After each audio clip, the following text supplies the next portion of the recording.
7, 6, 5, 4, 3, 2, 1.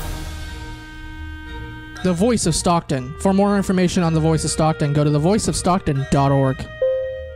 The views and opinions expressed in the following program do not necessarily reflect those of KXVS The Voice of Stockton or its parents, affiliates, and staff.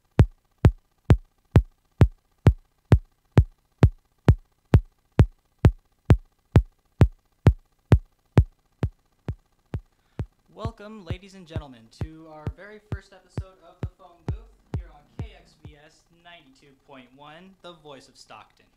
My name is Ed Heitman, and joining me in the studio today is my good friend, Brian Rodriguez. Nice to be here, Ed. Nice to be here as well. Now, let's just talk a little bit about what the Phonebooth is about. Our show is completely dedicated to pop culture, hence the name, since the Phonebooth has been known in a whole lot of pop culture things, from Doctor Who to Superman to Bill and Ted to all sorts of popular things. Now, Brian, why don't we try to explain to people who are listening what pop culture is, people who don't really know the term, for example. Well, pop culture stands literally for popular culture. It's bits of the culture that have really become these popular sort of cornerstones of what we associate with our culture. Like, pretty much everyone would know the McDonald's symbol as part of our culture. Right. Most people would know Superman as part of our culture. But pop culture focuses more on the media and entertainment aspect of our culture. Mm-hmm. No one would really consider the McDonald's logo a part of pop culture, but the Superman animated series is. Well, I mean, McDonald's has popped up a little bit in pop culture. I mean, they tried marketing with, like, you know, VHS tapes and Mac and Me and whatnot. But Well, yeah, but we try to forget about those things. Of course, of course. But anyways, ladies and gentlemen, this show is completely dedicated to pop culture, trying our very best to keep you up to date with all news regarding pop culture, from video games to movies to TV shows to comic books, etc., etc. Now, we usually like to start this thing off by, normally, tackling the news. We want to try and cover all events that happened in the news this last week for you guys. So, let's begin. It would seem as though renowned filmmaker Quentin Tarantino has been pretty busy this week. In case you guys haven't heard, he's working on his latest film project, which is known as Once Upon a Time in Hollywood. It takes place around 1969, around the time of the Manson family murders, and it centers around Brad Pitt and Leonardo DiCaprio, playing as a washed-up actor and a stunt double trying to make it big in Hollywood. Now, the cast has been getting pretty epic for it, wouldn't you say, Brian? Yeah, Brad Pitt, Leonardo DiCaprio, Margot Robbie, Damon Lewis, Dakota Fanning, Luke Perry, Clifton Collins Jr., and recently, Al Pacino. Al Pacino. Now that is a pretty big deal, ladies and gentlemen. This is actually the very first time that Quentin Tarantino has ever worked with Al Pacino in any project. Which was a surprise to me. They seem like such a natural fit together. Right? Mm-hmm. He just seemed like a normal Tarantino-esque actor. Yeah. And this is also a very important thing in this movie. This marks the very first time in cinematic history that Brad Pitt and Leonardo DiCaprio share a screen together at the same time in this movie. Yeah, that just seems like it should have happened before. It's seems just like a shocker, logically, isn't it? With the amount they're both in. They're in everything. They both have worked on Tarantino films before. Leonardo DiCaprio was in Django Unchained as the bad guy. Brad Pitt, he was in Inglourious Basterds before then, which was also a pretty good role. And they have been in movies together in the past, but for some reason, when they are in these movies, they're always in separate scenes. They never really interacted together. So this is the very first time that they do share a screen, and I'm excited. I feel like these two could really have some good interactions, you know, dialogue-wise. They're like two actors that I always imagined would just do well in like a good conversation scene at a restaurant or something like that. Yeah, it's actually got me excited for this movie because I'm one of probably 4 people on the planet that isn't a Quentin Tarantino fan. But Really? This cast list has me excited. Yeah, he's never really spoken to me as a director, but this setting, this cast list, this story, it seems like it could be interesting. Yeah, I gotta agree. This show looks really awesome, and I can't wait to see it. But anyways, carrying on to the next little tidbit of news.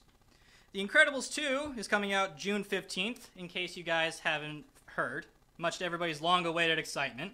we'll finally be able to see our favorite superhero family spring into action, along with a couple of new characters joining the fray as well. Now, while the movie isn't even out yet, advanced ticket sales have skyrocketed, setting this movie on its way to becoming Fandango's biggest animated pre-seller ever. You know what? I'd believe it. I'd believe that Pixar, and specifically The Incredibles, because this has been such a highly anticipated sequel for definitely. such a long time now. Yeah. It's like been the one that everyone's wanted more than everything else. I would believe that they're pre-selling like crazy. Oh yeah, I'm honestly not really that surprised that this movie is doing so well, because The Incredibles has got to be one of my favorite Disney Pixar movies of all time. It carried a good superhero theme to it, it had good family values in it, and it never felt like Disney and Pixar were trying to force you to pay attention to the whole family aspect. Yeah, and it dealt with things that traditional, superhero movies and family movies don't deal with, like the worry of infidelity, a one-parent home, things like that. It deals with these very real issues that were at the time sort of pushed aside for the more sappy, romantic version of the family. And I'd like that. I appreciated that, superheroes wouldn't have the perfect home life. They'd have, a problematic home life because they have such, different lifestyle. Yeah, definitely. And one of the reasons why I love The Incredibles 2 so much is that, and I don't usually say this very often with animated films, the cinematography is fantastic. Yeah, it's something you don't see a lot with animated films, but this has some great shot composition, some great editing. It's all around fantastic to look at. Yeah, it's shot like an actual superhero film, and I had to give it credit for that. I felt like, I remember as a kid watching this, I thought that they were going to try and be superhero-ish, but it was still going to feel like a Disney film, but it didn't feel like that for me. So I'm really excited for this movie to come out, ladies and gentlemen. On to the next topic. So, Suicide Squad is getting a much anticipated sequel amongst fans of the DC community. It reached a very niche audience. Yeah, and including a lot of me. People did enjoy it. I personally liked Margot Robbie's character myself as Harley Quinn. I felt like she should have gotten more lines, but that's just a personal grievance. However, Jared Leto is going to be in that movie, in a Birds of Prey film, in a standalone film talking about the relationship between Harley Quinn and the Joker, which I actually am looking forward to. I always loved that dynamic in the Batman comics. Yeah, but that's what people coming out of Suicide Squad were asking for. More Jared Leto's Joker. That's what we all wanted. We didn't want, him to be completely gone forever. We wanted more of that. Yeah, it felt like his character really could have been fleshed out a lot more. But for some reason, they tried to avoid focusing on the Joker. I can kind of understand why, because usually when audiences watch a movie and the Joker ends up in it, they start to lose interest in everybody else and start focusing on the Joker.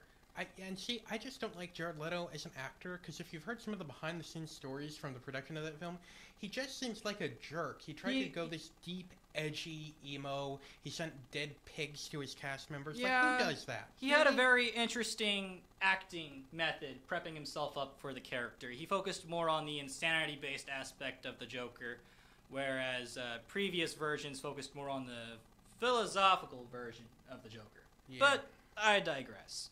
Anyways, the reason why I bring this up, ladies and gentlemen, is because Jared Leto is planning on starring and executive producing his very own standalone Joker movie. Yay.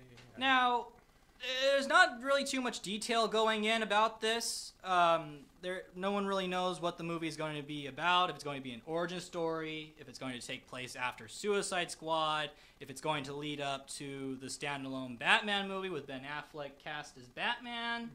But as much as people don't really care much for the Joker, I am looking forward to a standalone film, because I feel like only in a standalone film would his character be fleshed out enough for people to like him. A quick note, this standalone movie is separate from the completely unrelated Joker standalone movie that Tony Phillips? Yeah, there is another Joker movie in the Todd works. Phillips's, and it's supposed to be completely unrelated from the DC Extended Universe, and is rumored to have Joaquin Phoenix starring in it. Yes. But that's an important distinction, is that these are two separate Joker solo movies being produced at the same time. I'm kind of curious as to how Joaquin Phoenix would pull off the Joker. It'd be an interesting casting choice. Yeah. So that would definitely be pretty interesting. So, well, anyways, let's move on to the next topic. Oh, this one. Yeah, I'm gonna carry this one over to Brian, because he's been real excited to share this news with you, ladies and gentlemen. Valve, the online game distributor, which has a near monopoly on PC games distribution, is deciding to relax their admissions policy to basically, as long as it's not illegal, you can get on.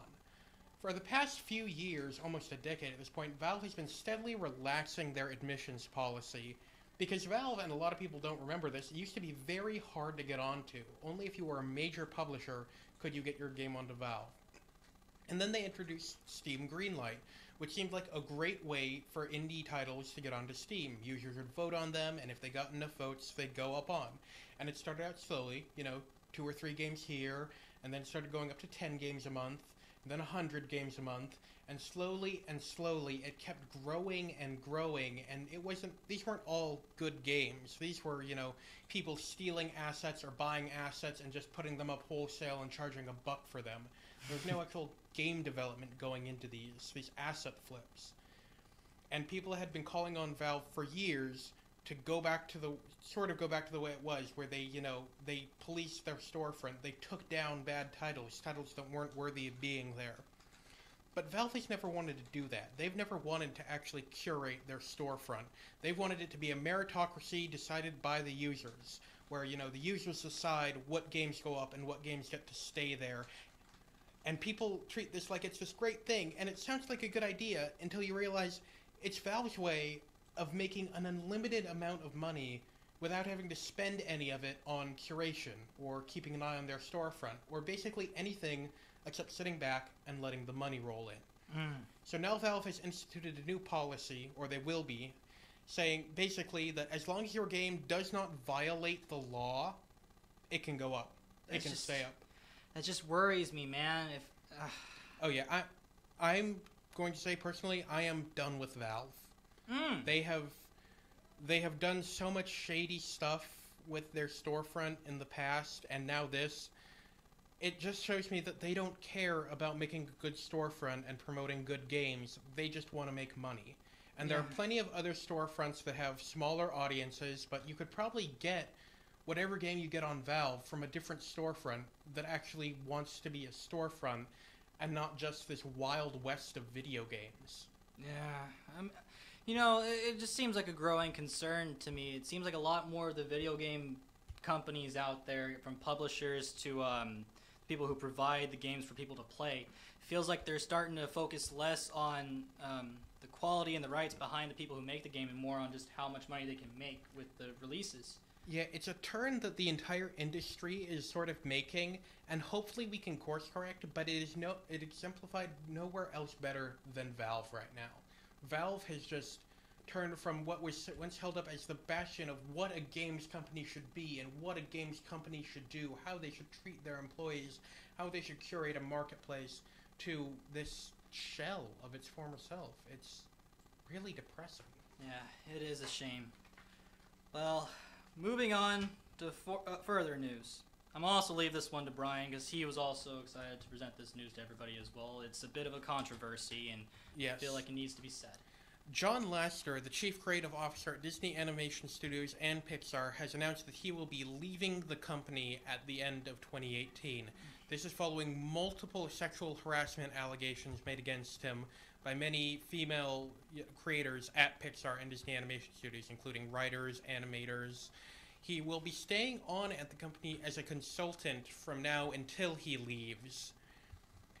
I mean, my God, man. Yeah, and it's the rumors are that, well, Rashida Jones, a comedian and one of the writers for Toy Story 4, or former writers for Toy Story 4, came out and said that the reason she left was because of Lasseter and because of how he treated her and how he treated women around the company. Wow. The original director of Brave, who was a woman, said she was fired because she butted heads with Lasseter. And we don't know exactly if it's the same thing as these allegations, but it does paint him in a... He's previously been seen as this sort of animation guru who helped usher in the golden age of Disney animation and Pixar. Yeah, I remember I remember as a kid when he first started talking about his project Cars when it was coming out. Yeah, he was so hyped about it, and then he was like the talk of my neighborhood. Yeah, and I think this is an important lesson that no matter how good someone appears in public, how decent, how how much of a genius they look like in their public life, their private life can be very different, and how they treat people behind closed doors can be very different. And I'm not saying you should be paranoid about everyone you ever meet, but I think it's important to remember that not everyone is the same behind closed doors as they are in front of them. I agree. It's been proven true a lot lately this year, as a lot of really big named people in the Hollywood industry who we all thought were decent enough people are being brought into light by these allegations. Yes. So many things. It's starting horrible. with Harvey Weinstein to more recently Morgan Freeman, which was one I really didn't expect. Me neither. That took me completely off guard when I heard about that. I mean, but it is important for this to be happening because these women deserve to be heard. Yeah, these people need to be brought into the light. You need to. People just need to find out about these things, you know? No matter how much we like what these people have created, it's important to judge them as people, not as these characters. I agree. Moving on to something a bit happier. A bit more exciting, actually. And I was actually pretty excited to share this news with you guys, ladies and gentlemen. So here it is. If you love shopping for video games, and you love shopping for comics, but you hate having to travel to 2 different stores. I know I have that problem. I don't like having to go to a comic book shop like Alice Comics and buy a comic book and then go all the way over to GameStop to get my video games. It'd be a lot easier if they were in the same place. Though we do love Alice. Oh yeah, definitely. But that error will probably no longer be an issue anymore. Because, you see, in a statement made to Sci-Fi Wire, GameStop announced that it's going to sell a small selection of comic books, mostly Marvel and DC, to 40 of its selected shops. And they're going to make use of the new racks that they have that like rotate around in the store, and they're going to put the comic books up on there and everything. Now, they haven't announced which lucky GameStops will receive these comic books, nor did they announce which specific comics in these genres are going to be out aside from its distributors. But according to GameStop, if the marketing strategy does succeed, then they do plan on putting comic books in even more stores further on in the future. Now, I think that is a really big deal, and it's a really awesome thing. We're finally getting comic books in these stores as well. I see it as a sort of shift that GameStop's been making over the past few years, because something they did that didn't get a ton of press attention was they bought the online retailer ThinkGeek, which sells a bunch of nerdy memorabilia, clothes, things like that, and they started having some of those products, Funko Pops, little keychains like that, and a slowly growing collection in their stores. And it shows they're moving away from just being a video game store to being a more all-around pop culture. They're definitely trying to put a lot more investment into their the collectibles that they usually have over at GameStop. Because I know a lot of people, myself included, usually when I go to GameStop, it's either to get games or to get a new collectible. Whether it's something Fallout, like a chess game, or a new t-shirt, or something like that. Everybody always goes over there to check out the cool collectibles, even if you ain't got any money. And GameStop has had some previous experience selling comic books, but they're almost always video game tied. I know for a minute they had Assassin's Creed comic books. I'm not sure what other comics they had afterwards, but they did have a small little collection of video game comics rolling around. And if they do pull off this marketing strategy and it succeeds, then this is going to be pretty awesome, because then you can go to GameStop for even more things than just video games. You know? It does make me worried. I hope they stick to mainly Marvel and DC and they don't really expand to a massive collection. Because a chain like GameStop doing this could be a bad sign for your smaller, local shops like Alice Comics down here. And it's... I don't want to see the local comic book shop go away because of this. I'm hoping they stick with, your Marvel and your DCs, things you can already get online, though you can get most comics online now. But I hope they don't go into more niche titles. I understand your concerns about that. That could be a problem for comic book shops. However, I think what GameStop is going to try and do with this marketing strategy is that they're only going to focus on the most recent releases. Whenever a new issue comes out for Batman or Superman. I know recently we're doing the Dark Knight's Metal series that just recently happened and whatnot. I think that just recently ended, yeah. They're probably going to focus on the more recent releases because I don't think any GameStop has the space to have all comic books, especially past issues. Yeah, a lot of them barely have the space for the stuff they have now. They may have to, start putting less games out there or put them in smaller areas. I know GameStop's recently been doing the bundle boxes. It's like a box with the games in it, and you flip through, and they're all at really good prices and everything, because a lot more of the shelves have been used for collectibles or for next-gen games. Or there's like one empty box for a game up there, and you take it up to the front, and they have a few discs in like these little sleeves. Yeah, the little game sleeve cases. Yeah, that's another thing. But I don't know. I'm looking forward to it. I think it's gonna be pretty neat. I'm interested to see how it will go. Yeah, me too. Me too. Now, for our last segment for this week's news, Matthew Vaughn has recently announced in an interview with Empire that Kick-Ass is getting a reboot. Kick-Ass and Hit Girl. Now, the only hints that he had given us in this interview was that he said, and I quote, Look at what Mark Miller is doing to the comics for clues. Now, if we go by what the material in the latest issues of Kick-Ass tell us, it's assumed that the character donning the Kick-Ass costume isn't David Lazuski that we've been seeing in the previous 2 installments of Kick-Ass, but it's going to be Patience Lee. Now, Patience Lee is an adult single mother and Afghanistan war veteran who dons the Kick-Ass suit, fights criminals, and robs said criminals to pay off her debts in true Robin Hood style fashion. Now, I gotta be honest, this sounds pretty interesting to me. Yeah, I don't really follow Kick-Ass. I haven't seen the movies, but it seems really soon to have a reboot. Didn't the second one just come out like 4 years ago? Yeah, a little bit. But fans have really been looking forward to another Kick-Ass movie. And I'm not saying they shouldn't get one. It just seems soon for a reboot instead of like another sequel or another story set in the universe. Yeah, well, I mean, odds are we'll probably get another installment of the original Kick-Ass franchise, or we might end up just getting another sequel to the reboot. But all I know is that a new installment's going to be coming out, and I'm looking forward to it, because one thing that I loved about the Kick-Ass movies was that it gave off this vibe that anybody can be a hero.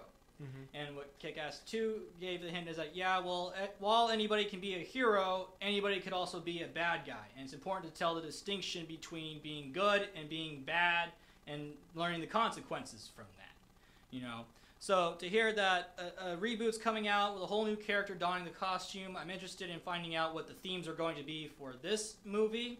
I'm not really too familiar with the latest comic books and whatnot, so I'm definitely going to have to read the latest installments of Kick-Ass, but I think it's going to be pretty good.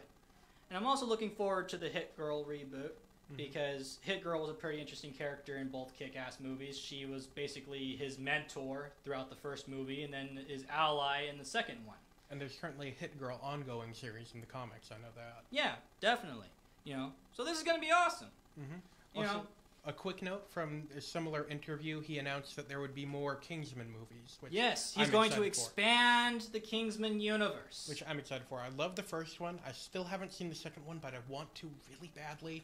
And I'm excited that we're getting more Kingsman movies. They're just so cinematically epic. And You I know, don't really like to use that term to describe things because I feel it's overused. But You know, I feel bad saying this, but I still have yet to watch any of the Kingsman movies.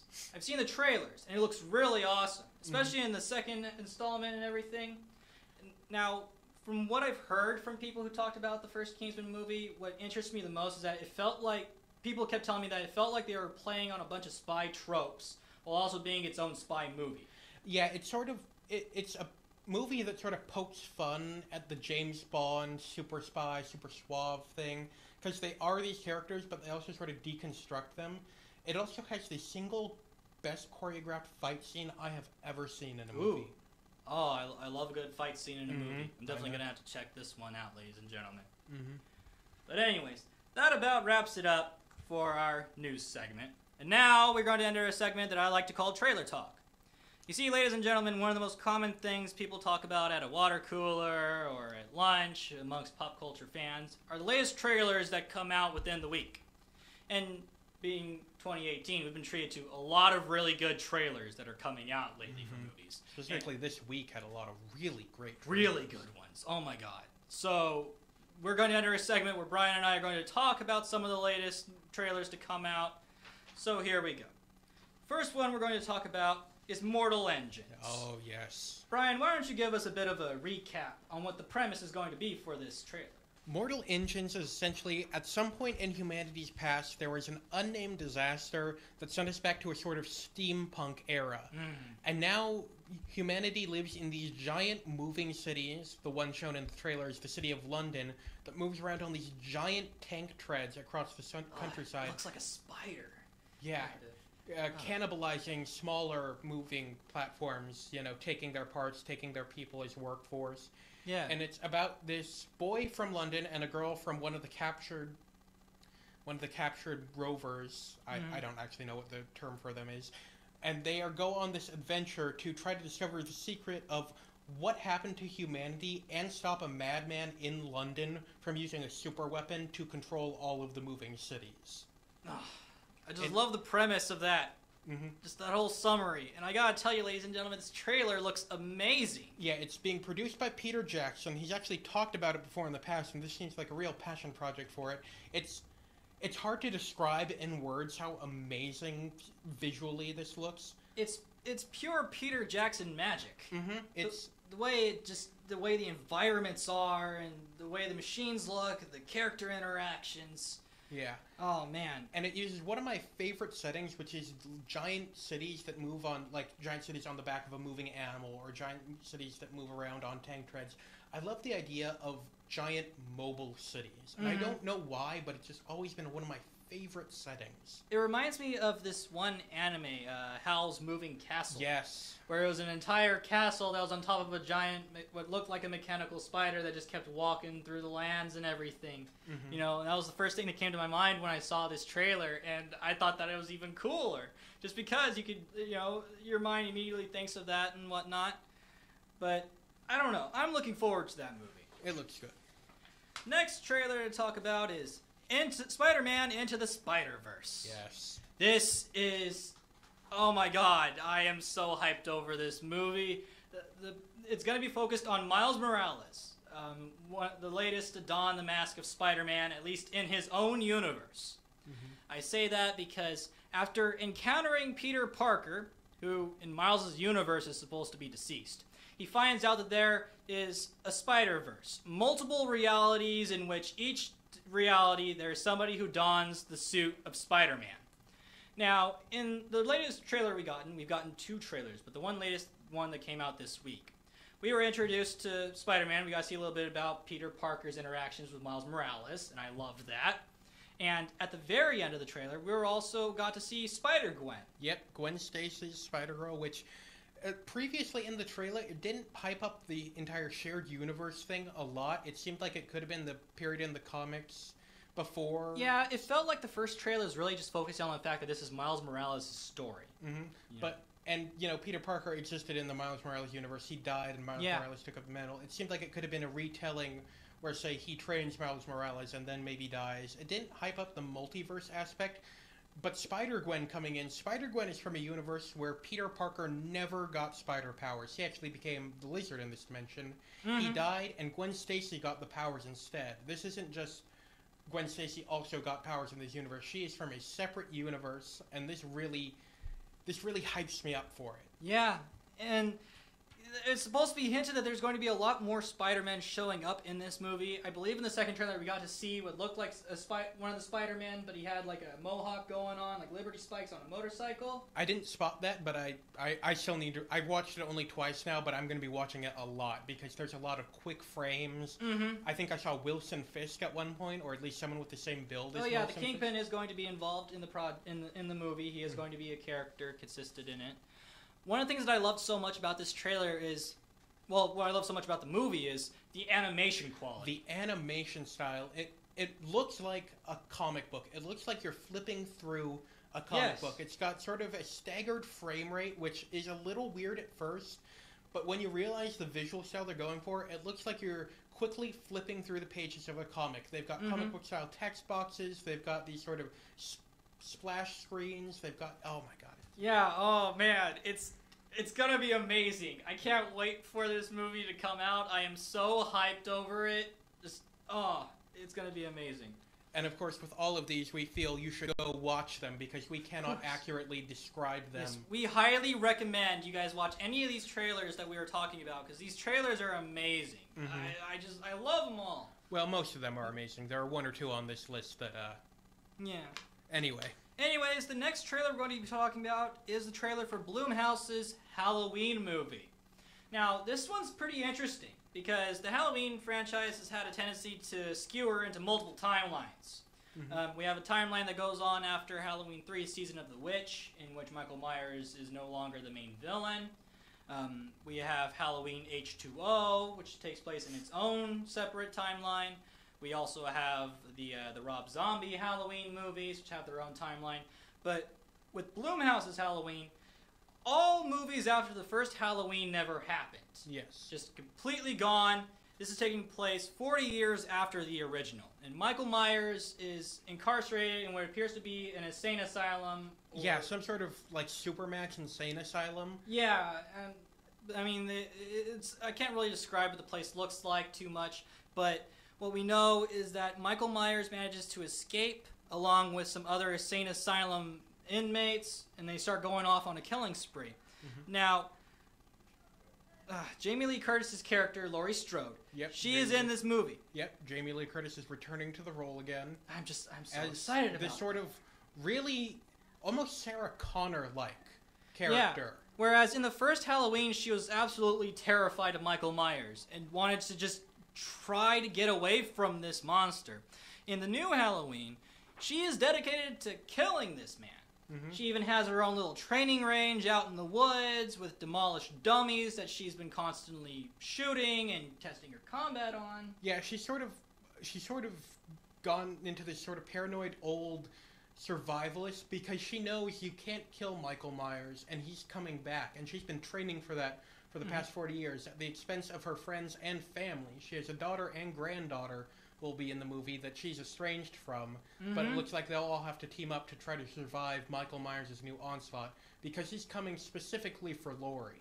Yeah. He remembers her and he's coming for her. It's one of the things that I loved so much about the first Halloween and any Halloween movie that had Laurie Strode in it was that I loved just that clash, that head clashing between the two characters, you know? At first it started off as a game of cat and mouse, and then she started fighting back and whatnot. And in this movie, it's supposed to be like a final confrontation. She even says in the trailer, I've waited 40 years for him to get out. Do you know why? So I can kill him. Yeah, and it's important to note, Jamie Lee Curtis not the only person that's returning. Nick Castle, who portrayed Michael Myers in the original movie, will be returning to play Michael Myers in certain aspects. He won't be playing the more physical versions. There will be a stunt double for that, but he will be playing Michael Myers, and it's a 60-year-old psycho killer, which is something we haven't really seen before. That's true. It's, usually they're these immortal, magical beings of some sort, but they've done away with all that from the, sequels for Michael Myers. He's still a man, but he's just an incredibly durable man. He is just sort of this force of nature, not like magically, but he is... Jason, for example. Yeah, and he is not Laurie Strode's brother anymore. They make that very clear in the trailer. He is not her brother. I highly recommend that you guys watch this trailer because it looks interesting. The mask looks pretty interesting. It seems to have like a small little detail change for the reboot. Yeah, they purposefully took out the mask. They got like one of the masks from the original movie and they tried to see how it would look aged 40 years. I think that's supposed to be the original mask he used. That's just, it's amazing. I don't like horror movies. I'm a big scaredy cat, but I'm probably going to end up seeing this just because it looks great. It really does. And now on to the less great. The Bumblebee trailer. Yes. Transferring from the world of horror to the world of giant robots. Yeah, I mean, we recently got our trailer for Bumblebee. Yeah, this is not being directed by Michael Bay, which is probably why it looks like it was competently directed, which is like the greatest compliment a Transformers movie can get. Yeah, the fact that, you know what, I'm honestly excited for the fact that Michael Bay isn't involved. Yeah, and I mean, I've watched the trailer again, and I've spotted so many issues, but it still looks better than any Michael Bay movie. Now, see, I personally, when watching the trailer, I wasn't really able to piece together too much about like what it's like story-wise. Like, Yeah, it looks like a girl, I don't remember the actress's name, will be buying Bumblebee in the 1980s, and eventually they will be hunted down by a military unit led by John Cena's character, which, trying to imagine John Cena as a serious character is hard. Well, he usually does a pretty good job, actually, when it comes to like military roles. He did a good job in the Marine. Yeah, I gotta give him credit for that. Now, I know this takes place back in like the 80s or so. About, 25 years before the first Transformers movie, I think, is the timeline. And because of this, they're paying tribute to the original Transformers. In fact, Bumblebee, instead of transforming into a Chevy Camaro, he's transforming into the original plain yellow Volkswagen Beetle. Now, you know, I know that they're paying respect to the originals, but this car just looks so plain. I know that you can't really expect much from an old school Beetle, but I think it's supposed to look plain because remember he's trying to hide, and no one would really go for that car. I mean, even in the 80s, it looks run down, it's worn out. No one would really look at this car and go, "Huh, I gotta have that," except for like a car collector. Yeah. I mean, well, Bumblebee looks a little plain to me, but I'll adjust to it eventually. Starscream looks amazing. Yeah, Starscream's in it. We don't know what role he plays in the story. We only see him for one scene. Yeah. But it's a jet transforming, so it really has to be Starscream, doesn't it? And to be honest, I kind of hope that Starscream is the standalone villain in this one and not Megatron. Yeah, because while Megatron is a pretty good Transformers villain, Starscream has done a lot of pretty terrible, interesting stuff by himself, to where he could work as his own Transformers villain. And if they want to pay attention to the timeline, which it's so convoluted at this point, I wouldn't blame them if they don't. At this point, it can't have Megatron, because between the late 1800s and him being unfrozen in Transformers, he's just completely immobile. You know, I'm glad that you noted the original original Transformers franchise, because in this Bumblebee trailer, at the very beginning, we hear Bernie Mac's words from the first Transformers movie. The driver don't pick the car picks the driver. You know, so I feel like this movie might, you know, have a couple of nods to the Michael Bay franchise, while also being a standalone. I can't really say too much, ladies and gentlemen, because I don't really know too much about what the trailer is breaking down. Just go ahead and check it out. It's going to be pretty good. I personally think it's going to be pretty good. Now, the next trailer, I haven't really gotten to see this one yet, so I'll leave it to Brian. It's the latest trailer for Wreck-It Ralph 2. Ralph Breaks the Internet. Yeah, this one, it looks fine. It gives us some hints at the story. There's a fun interaction between all the Disney princesses, which I think is nice. But it's saturated with this feeling of... It's the same feeling you get with the Emoji Movie, where this is just a bunch of ads in a row.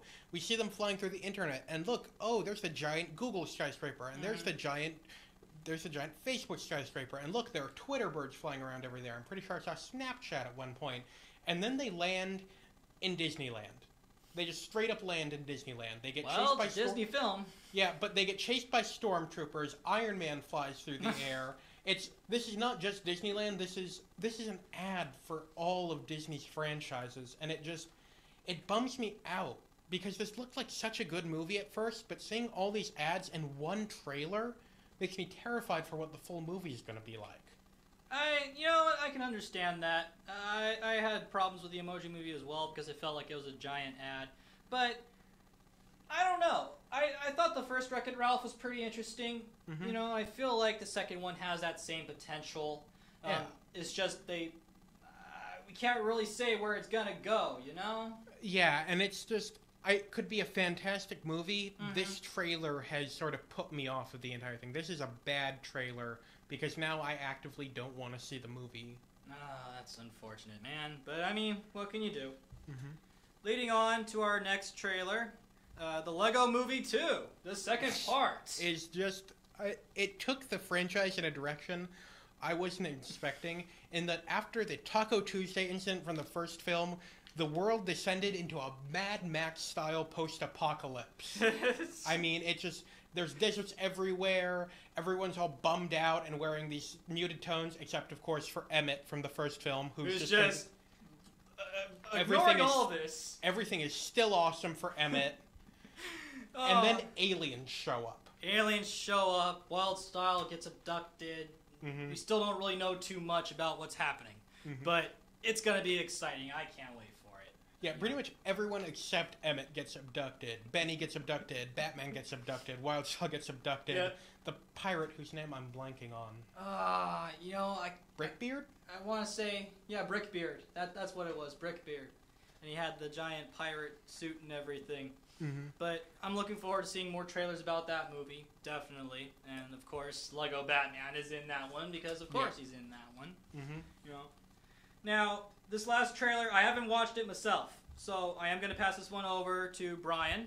This is the trailer for the new How to Train Your Dragon movie. I'm going to be honest, don't have a ton of hype for this one. It's set after the events of How to Train Your Dragon 2 by what it seems like quite a few years. The residents of Burke have created this sort of dragon-human utopia, which is interrupted by a pirate hunting down the last of the Night Furies, the type that Toothless is. And eventually, it looks like eventually they'll realize they can't fight this guy, his fleet's too big. So the residents of Burke sort of disappear into this hidden dragon world to try to regroup and fight against him. And it's interesting. I like the How to Train Your Dragon franchise. I think it's a really well done one. Me too. And it's the fact that they haven't... The first one came out, I believe, in 2010. The second one came out in 2014. And it looks like this next one, I believe, is 2019. So that's some pretty big gaps between animated movies. I mean, not like Pixar big. Yeah. But they filled those in between with TV series that have the same animation quality and the same voice actors. And then you got the Netflix specials. Yeah, the Netflix eventually picked up the series, and it's going into like season 6 of their new one. And they have kept up a level of consistency and quality over the years that is impressive for a franchise like this. Usually with these, like the spin-off shows, you get, it's a different voice cast and a different animation style, and it lasts for 2 seasons, and it's meant to sell toys. This one is this is a good franchise, and I'm glad that they are marketing this one as the final chapter, because at one point they were touting, it's going to have 5 movies in the series, But they're saying the third one will be the epic conclusion, and you know what? I'm going to be excited to see it. You know what? And I'm fine with that being the final installment. Because I loved the first How to Train Your Dragon. I obsessed over it. I watched it a dozen times. I loved it. The second How to Train Your Dragon, while I liked it, I didn't really care much for how much darker the movie had gotten compared to the original. And I like that it sort of matured with the audience of the first one. It's, it's 4 years later. These kids have grown up. They may even be teenagers now. They're okay with something a bit darker. Yeah, it's the same with the Harry Potter franchise, I suppose. It started off very lighthearted, but then as the characters matured, the franchise itself started to mature more and more, But I have high hopes for it. I'll definitely watch it just because I love the dragon fights. Yeah. I always enjoy those in those movies. So that wrapped up our trailer segment for this show. Now, we have plenty of content for you guys, but at first, I would like to talk about a segment that we like to call On This Day. Now, pop culture has been around for generations. Ever since Walt Disney had Steamboat Willie, and before that, we've had pop culture everywhere. So, I would like to just pay a little bit of tribute, just a brief glossing over of 3 events that happened on this day, June 9th. On this day, June 9th in 1934, Donald Duck made his very first appearance in the Walt Disney Silly Symphonies cartoon, The Wise Little Hen.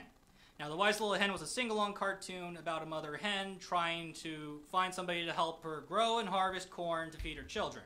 And the 2 people that she had gone to for help was this one character called Peter Pig and another character called Donald Duck. Now, eventually, Donald Duck started to become a little bit more popular as one of Walt Disney's originals. But it's kind of nice to know where he originated at, you know.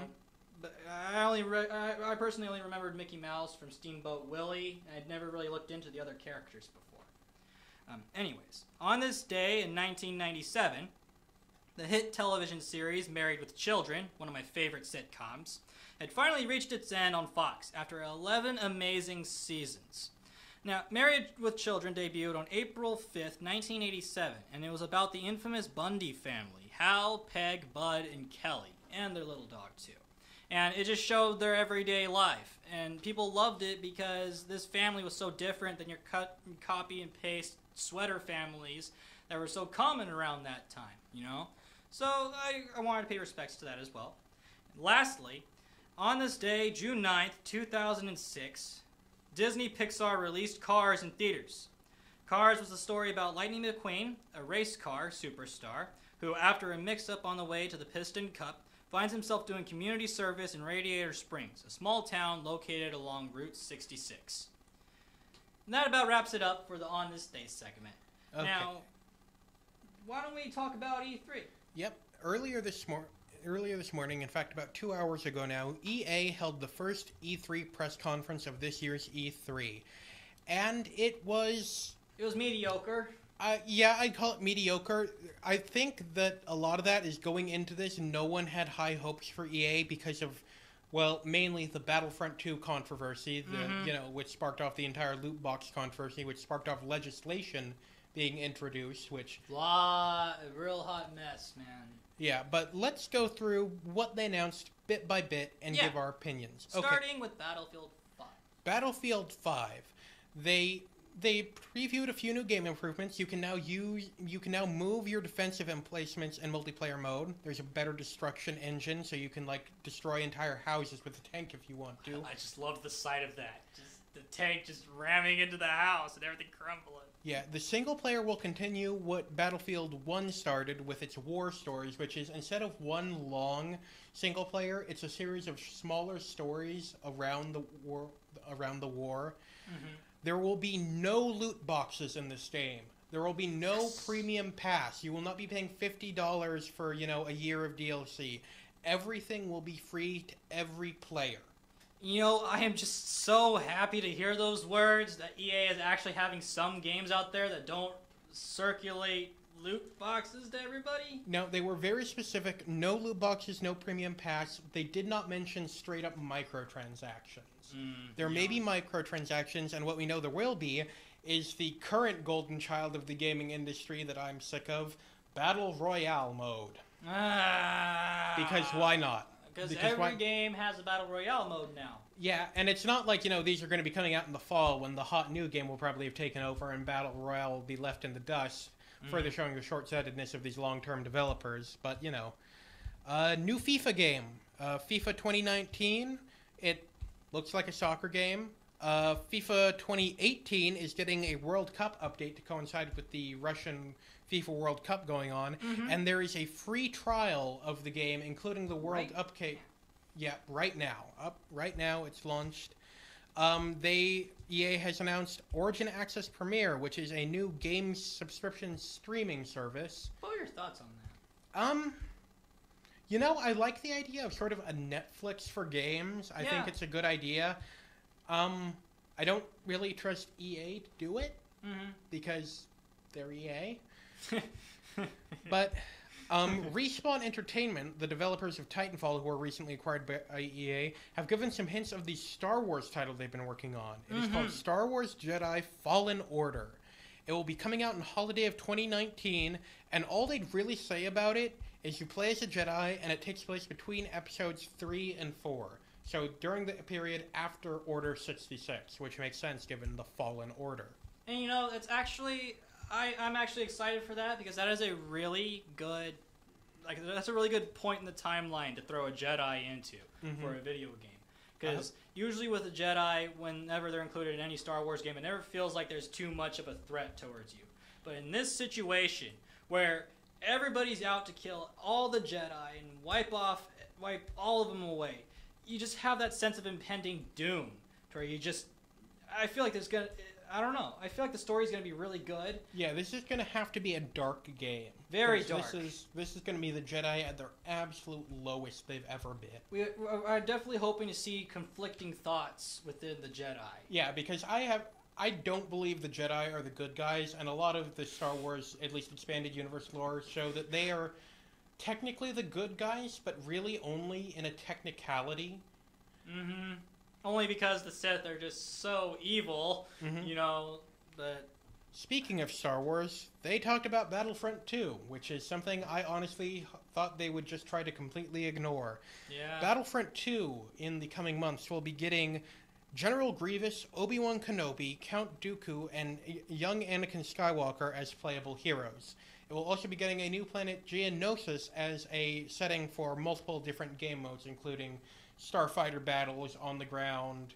They announced some sort of sandbox base capturing, or where you can also capture command ships, which you may remember as a mode from the original Battlefront 2. Only took them that long to get it. But otherwise, it was really subdued. When the developer came on stage, there wasn't the usual round of applause. In fact, There was nothing. yeah, in fact, that was really a big thing. Is usually these things people get a round of applause when they come on stage or when games get announced. Or at least a mild clap, you know? Yeah, the only ones that got this are actually the two new upcoming indie games, Unravel 2, a sequel to 2014's Unravel, which is built around playing as two characters. You play as the red Yarny from the first game and a new blue Yarn character. It can be played as solo or co-op, and it is available today. Yes. It is being released today, and that is...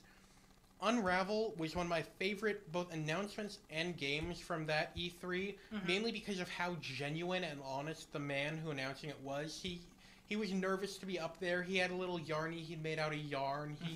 He wasn't trained to be up here. He wasn't a PR person. He was just a guy making a game he loved, and he wanted to show it to us.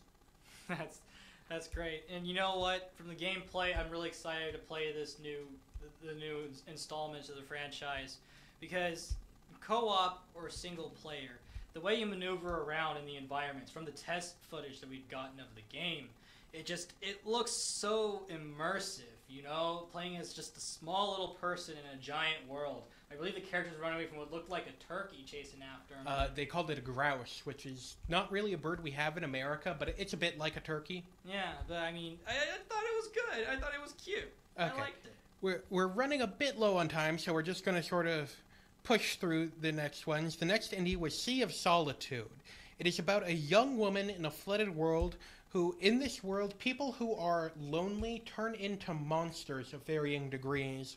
And it's about this young woman turns into a monster and must discover how to transform back. We didn't see a ton of gameplay, or at least not what I could recognize as gameplay from, say, a cutscene, but it's said to be centered around themes of how humans empathize with each other and how they interact, and loneliness, which, if done well, could be interesting. Yeah, but we haven't really seen too much story about that.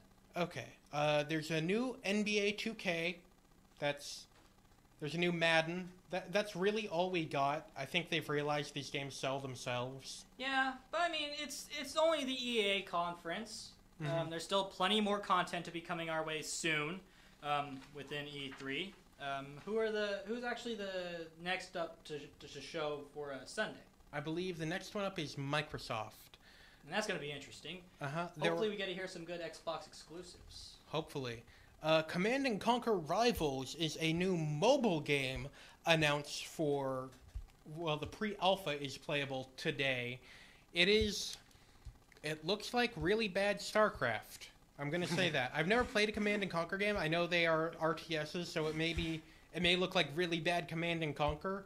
All I know, it looks really bad. You know, they had this problem to where when they introduced the people behind the app and everything, they didn't give the name until, like, the very end of the presentation. Yeah, they had two esport competitors come out and play the game against each other. They played an entire match as a way to try to build up hype, but it wasn't until the match was over that they actually announced what game they were playing. No one had any idea what this was. I didn't even recognize it as Command & Conquer. Yeah, and this troubled us because Brian and I were watching the conference, and they're showing this gameplay footage, and we're like, okay, cool, but what game is this? Yeah, why should we care about this random, probably loot box-filled EA mobile game? And last on the docket is everyone's favorite from EA, Anthem. Yeah! Destiny with robot suits. Iron Man meets Destiny meets the Avengers, man. We didn't learn a ton new about it, and even what we did learn was sort of obfuscated.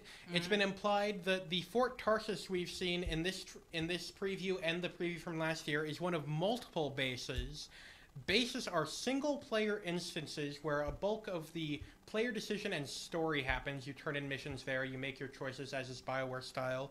The multiplayer, it takes place in the rest of the world. The combat, the meeting up with friends, the going on missions. They announced the 4 classes of Javelin suit, which is your robot suit. The Ranger, which seems to be sort of a generalist, jack of all trades, master of none. The Colossus, which is a giant tank, which just looks amazing. It does. The Interceptor, which looks like it's a DPS type character, it moves fast, it does damage. And the Storm, which we didn't actually see a lot of the Interceptor or the Storm. The Storm looks like its movement can teleport, and it seems like it will do a lot of either healing or buffing or lots of area of effect attacks. It looks like a wizard. It's a wizard character. Anthem will be coming out, they announced this today, February 22nd, 2019. Finally, a release date. Yeah, after it got pushed back quite a few times, it's exciting to see it's actually got a release date. Yeah. And that was the E3 Expo for EA, at least. And there's going to be a lot more developers coming in with a lot more content. I'm honestly excited to hear a little bit more about Fallout 76, since there's not really much information revolving around that. Yep, next week we'll be bringing you a recap of all the E3 press conferences once they've all aired. That will be our big E3 blowout. And I think it's about time to wrap up on this episode, don't you, Ed? Yeah, I think about much. But before we go, I think it's important that we do have one last thing to say. Yes. Before we sign off, we would like to address the loss of 2 incredibly influential people this last week. Fashion designer Kate Spade and traveling chef Anthony Bourdain. We lost them both this week to suicide. It's unfortunate. They were unrelated incidents, but it shows that even these great and influential people can have their own demons on the inside, and they are not immune from these diseases, because that is what depression and suicide is. It's a disease. Our hearts and condolences go out to their friends, family, and anyone whose lives they've touched. And if you or anyone you love is feeling suicidal thoughts or having suicidal urges, please call the National Suicide Prevention Hotline, and let me make sure I've got this, at 1-800-273-8255. Again, the National Suicide Prevention Hotline at 1-800-273-8255. Yeah, and we're going to make sure to include that number in the description of this video, so you can check it out as well from over there, as well as possibly a link to some sites that you might be able to go to. And to anyone having thoughts or urges like this, I encourage you to call. And I know from experience that it can seem hopeless, but I promise you, it does get better. There are people out there that love you, that care about you, and they would be happy to help. Definitely. And with that, ladies and gentlemen, it is time for us to finally step out of the phone booth.